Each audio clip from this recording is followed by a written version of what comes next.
বাজারে কৃত্রিম সংকট তৈরি করে অধিক মুনাফা লাভের আশায় অবৈধভাবে এইসব তেল মজুত করেছিল অসাধু ব্যবসায়ীরা। খবর পেয়ে নগরীর বাইজিৎ ও পাঁচলাইশ এলাকায় মজুতকৃত তেলের গুদামে অভিযান চালায় র্যাব ও জেলা প্রশাসন। মঙ্গলবার 7 এপ্রিল রাত থেকে বুধবার ভোর রাত পর্যন্ত পরিচালিত অভিযানে অসাধু ব্যবসায়ীদের জরিমানার পাশাপাশি মামলাও দায়ের করা হয়। জব্দ করা হয় প্রায় 22,642 লিটার ভোজ্য তেল।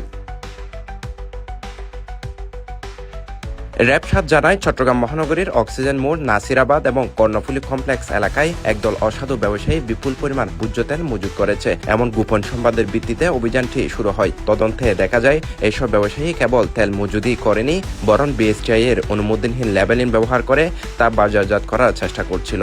এমন তথ্যের সত্যতা পাওয়ায় র্যাব 7 জেলা প্রশাসনের নির্বাহী ম্যাজিস্ট্রেট এবং বিএসটিআই এর সমন্বয়ে একটি বিশেষ ভ্রাম্যমাণ আদালত গঠন করা হয়।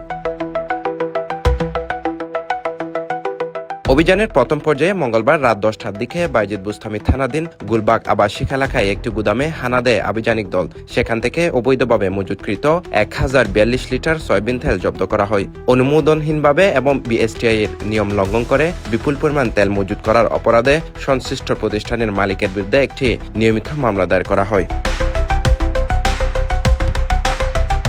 পরবর্তীতে বুধবার রাত 1টার দিকে পাঁচলাইশ থানাধীন 16 শহর 2 নম্বর গেট এলাকায় দ্বিতীয় দফার অভিযান চালানো হয়। সেখানে দুটি বড় প্রতিষ্ঠানের গুদামে তল্লাশি চালিয়ে সর্বমোট 21,600 লিটার ভোজ্য তেল অবৈধভাবে মজুত করার প্রমাণ পায় ভ্রাম্যমাণ আদালত। এই সময় অপরাধের গুরুত্ব বিবেচনা করে দুই প্রতিষ্ঠানকে মোট 60,000 টাকা জরিমানা করা হয়। একই সঙ্গে জব্দকৃত তেলগুলো দ্রুততম সময়ের মধ্যে সাধারণ ক্রেতাদের জন্য বাজারে ছাড়ার নির্দেশনা দেওয়া হয়। র্যাব 7 পক্ষ থেকে জানানো হয়, সাধারণ মানুষকে ভোগান্তিতে ফেলে যারা কৃত্রিম সংকট তৈরি করেছে তাদের বিরুদ্ধে নিয়মিত অভিযান অব্যাহত থাকবে। CTG post, Chittagong.